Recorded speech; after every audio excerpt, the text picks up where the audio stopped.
Irmãos, eu vou inverter, pastor Rodrigo, aqui, chamar a nossa querida preletora de hoje, a Sayuri, a Vivian Sayuri, essa moça tão preciosa e tão querida. Ela é esse tipo de moça e de pessoa, de serva de Deus, que anda por tudo quanto é igreja por aí, falando do amor de Deus. Ela é estudante de medicina ou já terminou? Quinto ano de medicina, e ela está se preparando para ser missionária, ser médica e fazer tudo para o reino do Senhor. Está se preparando para casar também, né, com Josué Machado, é isso? Machado, Josué Machado. E a gente está muito feliz por você estar aqui. Deus te abençoe e que possa usar a sua vida como instrumento nas mãos de Deus hoje, tá bom?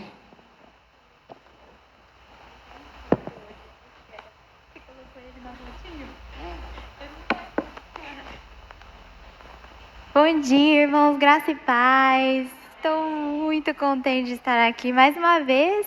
A última vez estivemos com o Movimento Formigueiro, jovens, né? Também a casa cheia e olhando para os rostinhos. Então, sempre me alegro muito de compartilhar com vocês.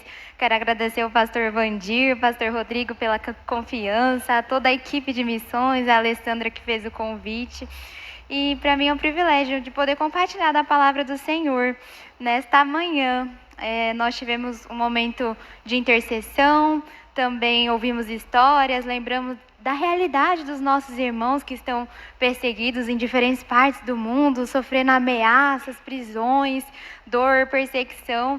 E hoje também nós estamos aqui como igreja preparando o nosso coração para ouvir aquilo que Deus quer falar. Queria chamá-los para abrir a Bíblia no livro de Daniel. Vai ser uma mensagem mais breve, devido aos momentos de intercessão, que são muito importantes. Então, Daniel, capítulo 3, versos 16 a 18. Na fotinho, o Josué estava também. Falei, ele está em espírito. Ele estava junto comigo, vendo a mensagem, preparando o sermão. Então, tá no coração. Eu vou lendo aqui. O texto diz assim, Daniel 3, 16, 18. Sadraque, Mesaque e Abednego responderam ao rei: Ó Nabucodonosor, não precisamos nos defender diante de ti. Se formos lançados na fornalha ardente, o Deus a quem servimos pode nos livrar. E ele nos livrará das tuas mãos, ó rei. Mas se ele não nos quiser livrar, saiba, ó rei, que não serviremos aos teus deuses, nem adoraremos a imagem de ouro que nos mandaste erguer. E é muito forte. Quando a gente lê, parece que é distante da gente, né? Um rei absoluto, com uma estátua enorme, exigindo adoração pública, ameaçando os jovens a entrar numa fornalha ardente. Aqueles que se recusarem dobrariam seus joelhos, né?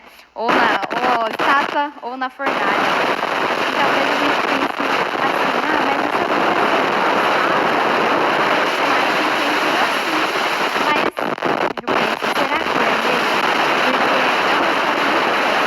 assim, mas isso irmãos em casas, cavernas, lugares secretos, expulsos das suas próprias famílias, pais rejeitam os filhos, as esposas rejeitadas, os homens perdendo os empregos, os jovens pressionados a negar Jesus para preservar a segurança, a honra social, o trabalho, até a sobrevivência.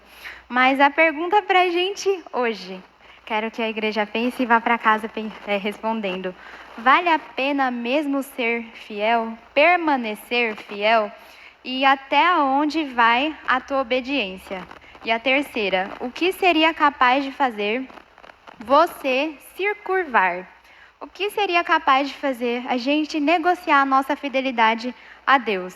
Será que uma ameaça, um relacionamento, uma promoção, um desejo de ser aceito, um sonho? Veja, porque a verdade é que talvez nós não sejamos chamados a nos curvar a uma estátua e sermos ameaçados a uma fornalha. Ou ouvir, negue Jesus ou morra. Mas tem uma pergunta na nossa realidade. O que tem nos tentado a dobrar os nossos joelhos hoje?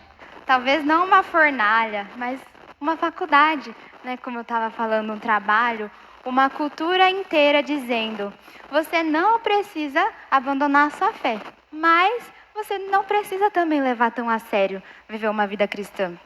Você pode amar Jesus, mas não precisa obedecer tanto. Você pode continuar sendo cristão, mas só se curva um pouquinho a esse Deus. Então veja que o problema aqui de Daniel não é só a morte, mas é a conformidade. Então é um sistema inteiro de homens tentando dobrar-nos aos homens. É pensando, seja igual, pense como nós, curve-se, adore igual. É um sermão que nos traz a mensagem da nossa realidade. Pensa, a Babilônia tentava moldar os jovens daquele tempo. Então, mudaram o nome deles, mudaram a língua, mudaram os costumes, o ambiente, a educação, mudaram tudo, tentando reprogramar a mente deles. Porque Satanás, ele entende algo. Se eu não posso destruir a fé do cristão rapidamente, eu vou aos poucos. Então, tentando nos corroer lentamente. A Babilônia não vai chegar dizendo, abandone a Deus, para nós talvez hoje. Mas flexibilize, adapte, negocie, só um pouco. Então, o maior perigo do cristão nem sempre é a perseguição, mas é a aceitação, às vezes. Nem sempre é a violência, mas é a prosperidade, sem vigiar espiritualmente. Então, porque, pensa, há muitos aqui que hoje falariam, eu não negaria Jesus de nenhuma forma. Não, se me falasse da morte, eu escolheria Jesus. Mas o que a gente não percebe é que pequenas concessões, dia após dia, silenciosamente, a gente vai negando Jesus. E esse é um sermão baseado no Portas Abertas. Eu estou contando, mas eu fui muito afetada por essa mensagem, muito mesmo. Então, nós precisamos entender, primeiro, quem era Nabucodonosor, para a gente pensar em Daniel e em nós também.